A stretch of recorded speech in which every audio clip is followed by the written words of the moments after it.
नमस्कार, प्रणाम। जैसा कि मैं आपको भागवत जी के विषय से अवगत करवाती ही जा रही हूँ और राधा रानी के विषय से, आत्मज्ञान, ब्रह्म ज्ञान और तत्व ज्ञान के विषय से, क्योंकि भागवत में ही ये सब समाये हुए हैं।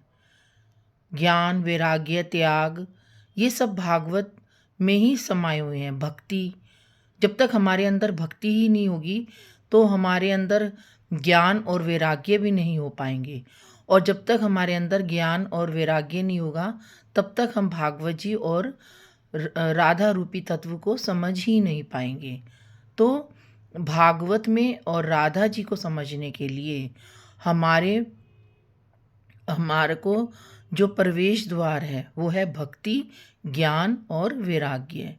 जब तक हमारे हृदय में भक्ति आकर अपनी भक्ति से हमारे हृदय को की प्रकाष्ठा को हमारे हृदय के प्रेम की धारा को प्रकाशित नहीं करेगी और ज्ञान और वैराग्य अपने दोनों पुत्रों के साथ हमारे हृदय में वास नहीं होगा, तब तक हम भागवत जैसे विषय से अवगत ही नहीं हो पाएंगे। ये मैं आपको भागवत जी के अध्ययन से करवा रही हूँ, क्योंकि भागवत जी में जो प्रथम अध्याय है, सबसे पहले भक्ति का ही वर्णन है कि भक्ति तो वृंदावन में आकर जवान हो जाती है, लेकिन ज्ञान और वैराग्य शिथिल हो जाते हैं, बूढ़े हो जाते हैं। तब नारद जी भक्ति के पास जाते हैं और भक्ति से कहते हैं कि तुम क्यों रो रही हो। तो भक्ति ने कहा कि ये मेरे दोनों पुत्र हैं, ज्ञान और वैराग्य, और ये यहाँ आकर बूढ़े हो गए हैं, ये बिल्कुल निष्ठिल हो गए हैं और शिथिल हो गए हैं, और इनमें जैसे ऐसा लग रहा है कि जैसे जान ही नहीं है। तब नारद जी को के कानों में एक आवाज़ सुनाई दी कि तुम एक यज्ञ कराओ, यज्ञ से ही तुमको प्राप्त होगा कि ज्ञान और वैराग्य के अंदर चेतना कैसे आएगी। तब नारद जी बद्री का आश्रम जाते हैं। बद्री का आश्रम में उन्हें सनकादिक शौनक ऋषि मिलते हैं। फिर शौनक ऋषि उन्हें बताते हैं कि हरिद्वार में हम भागवत रूपी ग्रंथ का अध्ययन करते हैं, पाठ करते हैं, तो भक्ति और ज्ञान वैराग्य वहीं पर ही आएंगे और वहीं पर वो जवान हो पाएंगे। यही एक उपाय है।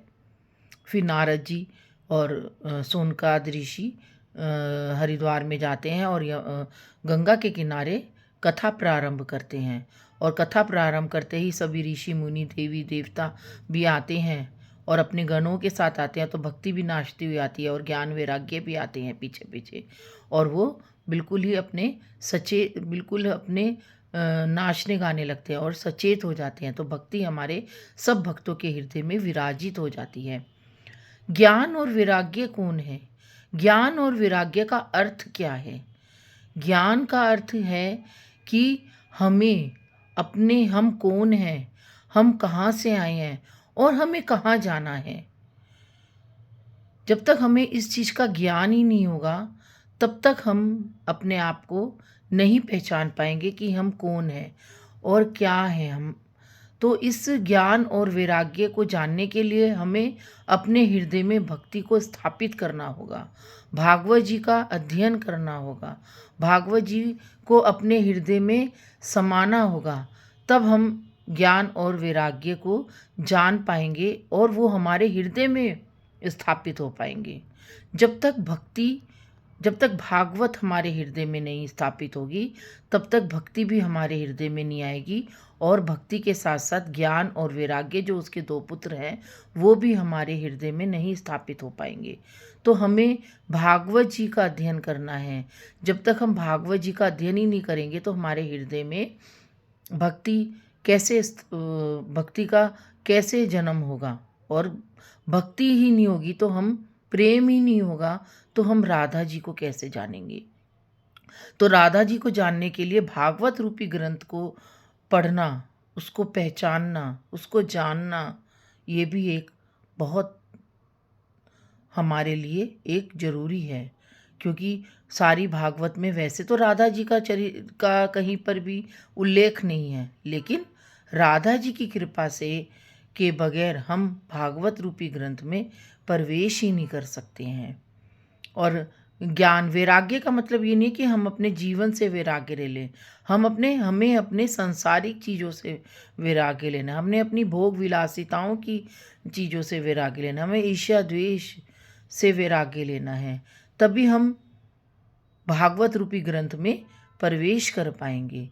देखो, ज्ञान और वैराग्य अचेत पड़े थे और उन्हें सचेत करने के लिए नारद जी ने कितने गांव-गांव गए, कितने शहर-शहर गए, इतने बड़े-बड़े ऋषि मुनियों से पूछा उन्होंने, सबसे पूछा, लेकिन कोई भी इसका उत्तर नहीं दे पाए।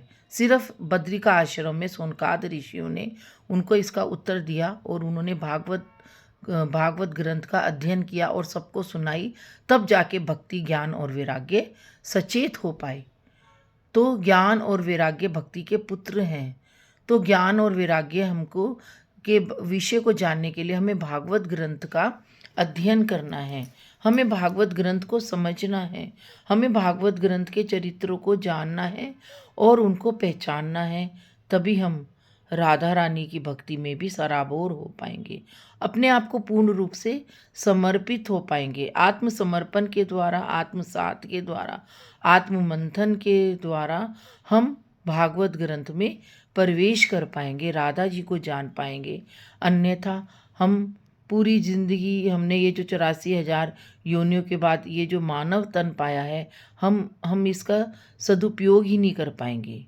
हमारे इस मानव तन का सदुपयोग तब है जब हम अपने धर्म को पहचान पाए, अपने सनातन धर्म को पहचान पाए, भागवत जी को पहचान पाए, राधा रानी को पहचान पाए, भक्ति हम अपने हृदय में स्थापित कर पाए और ज्ञान और वैराग्य को भी अपने हृदय में स्थापित कर पाए।